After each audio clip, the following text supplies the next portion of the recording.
Trump kills the defective pricing program in New York. Federal transport officials said that since the crowding fees in New York were about collecting money for collective transit, they were not eligible to obtain an exemption from federal fees.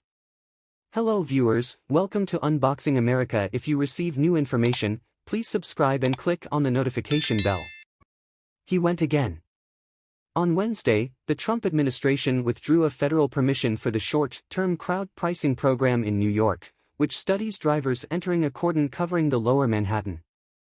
In a message to New York Governor Cathy Hochol, U.S. Transport Minister Sean Duffy said that the lying of crowding in New York was not eligible to obtain an exemption from the general federal ban on his roads between highways because he did not provide drivers for free the option and because the primary purpose is to finance transit, not reducing conclusion.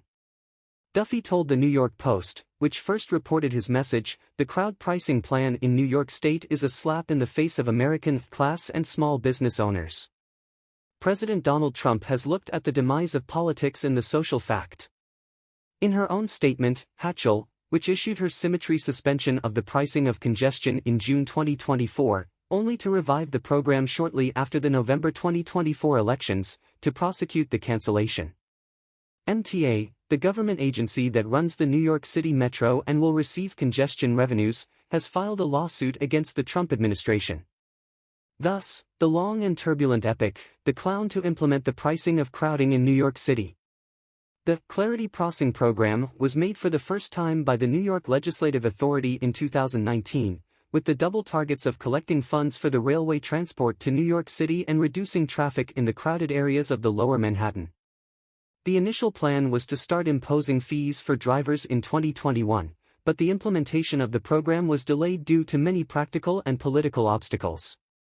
Since New York will adhere to the passage of technicians, the federal government will need to grant an exemption for the general ban of the federal government on the greg. It carries the risks of many unintended consequences. However, shortly after a period, Hochul had a heart change, and by November 2024, business plans were again to start drivers at $9 to enter the lower Manhattan in January 2025. Even under $15, academics had a full impact of the program on traffic congestion.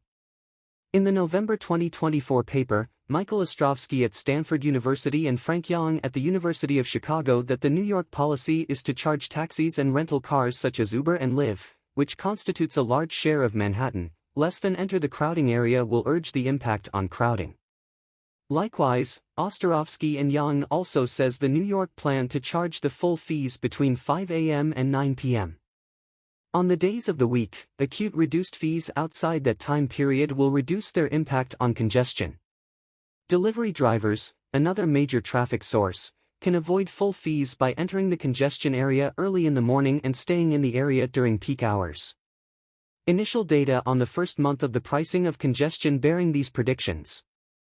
A follower of the crowding, which was supervised by the University of Brown Emily Oster, found that in the first month of the pricing of the crowding in Manhattan, the crowding over the bridges and tunnels leading to Manhattan has decreased, but the crowding inside the collar the price remained as it is.